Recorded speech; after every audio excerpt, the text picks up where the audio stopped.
बांके बिहारी लाल की जय, राधा रानी की जय, स्वामी हरदास जी महाराज की जय। जय जय श्री राधे। सबसे पहले तो आप सभी लोग आज गोवर्धन पूजा के दिन पर सबसे पहले तो धीरी को प्रणाम कीजिए और धीरी को मानसिक रूप से प्रणाम करके ठाकुर जी के श्री चरणों में अपनी हाजिरी लगाइए। और आप सभी को सलोने बांके बिहारी भक्त परिवार की तरफ से गोवर्धन पूजा की हार्दिक शुभकामनाएं। वैसे तो आप सभी को पता ही होगा कि गोवर्धन पूजा के पीछे की कथा क्या है, लेकिन अगर जिन लोगों को नहीं पता है मैं उनके लिए एक बार पुनः इस कथा को बता देता हूँ। एक बार सभी ब्रजवासी बहुत धूमधाम से अन्नकूट की तैयारी कर रहे थे और बड़े ही उत्तम उत्तम पकवान बना रहे थे।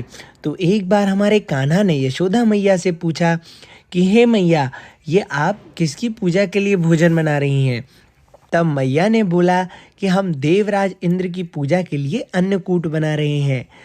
फिर श्री कृष्ण ने पूछा कि हम देवराज इंद्र की पूजा क्यों करते हैं? तो मैया बोली कि ताकि देवराज इंद्र वर्षा कर सकें और उनकी वर्षा के प्रभाव से अन्न उत्पन्न हो सके और हमारी गाय भैंसों को चारा भी मिल सके। तब श्री कृष्ण ने जवाब दिया कि हमारी गाय तो गोवर्धन पर्वत पे जाकर चारा खाती हैं, तो ऐसे तो हमें गोवर्धन पर्वत की पूजा करना चाहिए, क्योंकि गोवर्धन पर्वत से ही हमें अन्न की प्राप्ति होती है।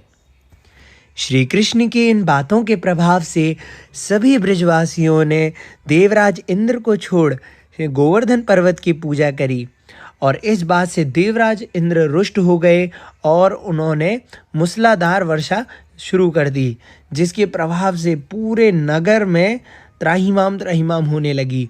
लेकिन श्री कृष्ण ने अपने गांव वालों को बचाने के लिए, अपने ब्रजवासियों को बचाने के लिए गोवर्धन पर्वत को अपनी छोटी उंगली पर उठा लिया और सभी ब्रजवासी और सभी गाय भैंसे सब उसके शरण में आ गए और गोवर्धन और देवराज इंद्र ने 7 दिन तक लगातार वर्षा करी।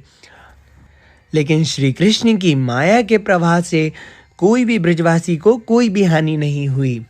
जब देवराज इंद्र ने देखा कि एक नन्हा सा बालक उन्हें हरा रहा है, तो वो समझ गए कि ये कोई आम बालक नहीं है और ये वृतांत को लेकर वो ब्रह्मा जी के पास गए। तो ब्रह्मा जी को उन्होंने जब ये सारी कथा सुनाई, तब ब्रह्मा जी ने कहा कि आप जिसको एक भोला बालक समझ रहे हैं, वह भगवान विष्णु के अंश है, यानी भगवान विष्णु का ही अवतार है।